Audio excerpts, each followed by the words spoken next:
India Pakistan की total population 1.74 billion है, लेकिन अगर मैं आपसे पूछूं इस साल पाकिस्तान फुटबॉल लीग के चैंपियन कौन था, यहाँ पे इंडिया की कोई टॉप फुटबॉल लीग का नाम।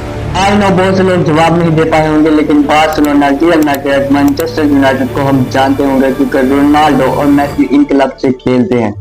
In short, we only know about Neymar, Messi, Ronaldo, Mbappe, Haaland. सवाल ये है कि जिन दो मुल्कों में इतनी बड़ी पॉपुलेशन है वहाँ पर फुटबॉल क्रिकेट जैसा जुनून क्यों ना बन सका। अगर हम इस स्टोरी को समझने की कोशिश करेंगे तो ये और भी ज्यादा कम्प्लेक्स होती जाती है, क्योंकि इंडिया में फुटबॉल का क्रेज तो है लेकिन वहाँ पर फुटबॉल इतनी पॉपुलर गेम नहीं बन पा रही, और पाकिस्तान में तो फुटबॉल का कोई क्रेज नहीं, और यहीं से ये दोनों टॉपिक बिल्कुल अलग बन जाते हैं। अगर हमें एक वीडियो में इन दोनों को समझेंगे तो ये कंफ्यूजिंग हो सकता है। तो आज सिर्फ हम पाकिस्तान की स्टोरी को समझेंगे।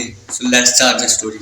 आज शायद लोगों को लगता हो कि पाकिस्तान में फुटबॉल कभी भी पॉपुलर नहीं रही, लेकिन हकीकत इससे काफी ज्यादा मुख्तलिफ है। 1950s और 1960s पाकिस्तान एशिया की टॉप राइजिंग टीम थी, और इस दौर को पाकिस्तानी फुटबॉल टीम का गोल्डन एरा कहा जाता था। उस दौर में कोयटा, कराची और ईस्ट पाकिस्तान जो आज का बांग्लादेश है, वहाँ पर फुटबॉल सबसे ज्यादा पॉपुलर था।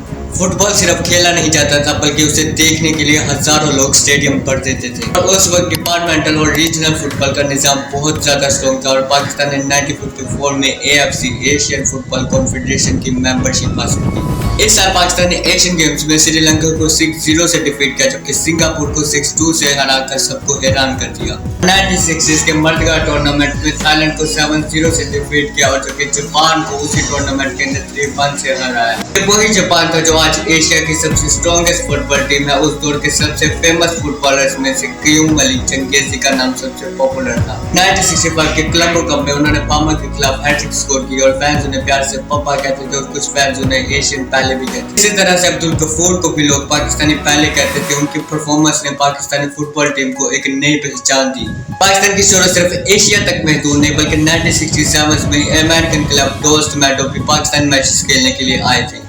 यह सब चीजें इस बात का सबूत देती है कि पाकिस्तान फुटबॉल की दुनिया में एक अहम मुकाम रखता है। लेकिन फिर ऐसा क्या हुआ जिस मुल्क में इंटरनेशनल टीम्स खेलने आ रही थी, एशियन फुटबॉल को उसने अलग पहचान दी, वो मुल्क गायब कहाँ हो गया। लेकिन यहाँ पर पाकिस्तान फुटबॉल टीम की कहानी खत्म नहीं होती, और 1960s के बाद धीरे धीरे पाकिस्तान की फुटबॉल बदलने लगती है। और फिर आता है 1992, वो साल जिसने पाकिस्तान की स्पोर्टिंग हिस्ट्री को हमेशा के लिए बदल कर रख दिया। पाकिस्तान पहली बार क्रिकेट वर्ल्ड कप जीत लेता है। हर जगह जश्न मनाया जा रहा होता है, हर गली, हर घर, हर स्कूल के अंदर सिर्फ क्रिकेट की बात चल रही होती है, और जाहिर से क्रिकेट सिर्फ एक स्पोर्ट नहीं बल्कि एक पैशन बन जाता है। मीडिया ने क्रिकेट को ज्यादा कवरेज देना शुरू कर दी, स्पॉन्सर्स ने क्रिकेट में ज्यादा पैसा लगाना शुरू कर दिया, ब्रांड्स को नए हीरोज मिल गए, मामून हक, वसीम अकरम, वकार यूनुस, और उसके बाद भी नए क्रिकेट स्टार्स आते रहे, और हर बच्चा उन जैसा बनना चाहता था। और इसी तरह से हर एक का इंटरेस्ट क्रिकेट की तरफ ज्यादा होने लगा, और फुटबॉल हर गुजरते साल के साथ और भी पीछे जाने लगा। ये सिर्फ एक वजह नहीं थी। अगर ऐसा होता तो ब्राजील में वॉलीबॉल भी खेली जाती है, अर्जेंटीना में रग्बी भी खेली जाती है, और जापान में बेसबॉल भी बहुत पॉपुलर है।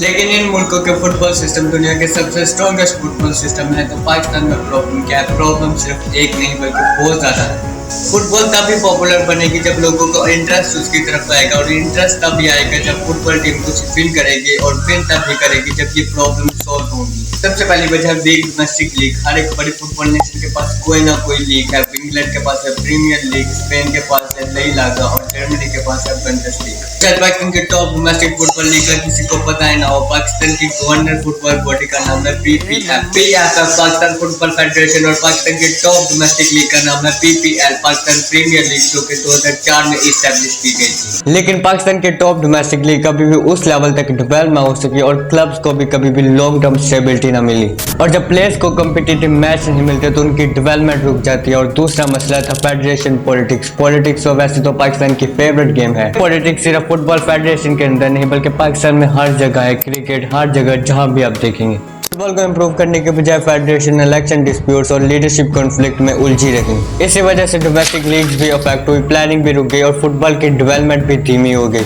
फीफा ने एक दफा गवर्नेंस इशू की वजह से पाकिस्तान को सस्पेंड भी किया है। जब फेडरेशन ही ना सही चले तो फुटबॉल कैसे तरक्की करेगा। And third reason is infrastructure, क्योंकि क्रिकेट की तरह फुटबॉल भी गलियों में नहीं खेला जा सकता, इसलिए इसे खेलने के लिए प्रॉपर स्टेडियम चाहिए। अमेरिका में 2500 स्टेडियम है। अगर हम ये कहें कि अमेरिका तो डेवलप्ड है या फिर उनके पास ज्यादा पैसा है, तो अर्जेंटीना में 300 से 400 स्टेडियम्स है। पाकिस्तान में सिर्फ 25 से 40 स्टेडियम है, जो कि हाफ मीट करते हैं इंटरनेशनल स्टैंडर्ड्स को। और अगली प्रॉब्लम है ग्रास रूट लेवल पर काम करना। पुर्तगाल की आबादी सिर्फ 10.5 मिलियन है, लेकिन वहां पर 1500 से ज्यादा सर्टिफाइड क्लब है और ये अकेडमीज यूथ प्लेयर को डेवलप करी है, जबकि पाकिस्तान में कोई भी वेरीफाइड फुटबॉल अकेडमी नहीं। मैं याद रहे बोल रहा हूँ वेरीफाइड, कोई भी सिंगल वेरीफाइड। और अगली प्रॉब्लम है लो सैलरीज। पाकिस्तान में ज्यादातर फुटबॉलर्स डेवलपमेंटल जॉब के साथ फुटबॉल खेल रहे होते हैं। उनके इनकम महदूद होने की वजह से फुटबॉल उनका प्राइमरी प्रोफेशन नहीं बन सकता। अगर इन सारी प्रॉब्लम्स को जोड़ा जाए तो एक फ्रेम सामने आता है कि मसला टैलेंट नहीं, मसला यह है कि उस टैलेंट को डेवलप करने वाला कोई सिस्टम भी तो हो। हमने ये देख लिया कैसे इन प्रॉब्लम्स में मिलकर पाकिस्तान में फुटबॉल को गिरा दिया, लेकिन क्या फुटबॉल पाकिस्तान में दोबारा खड़ा हो सकता है? क्या वो 1960s वाला गोल्डन एरा दोबारा आ सकता है? सैयद मोहसिन गिलानी 27 मई 2025 को प्रेसिडेंशियल इलेक्शन जीते PFF का।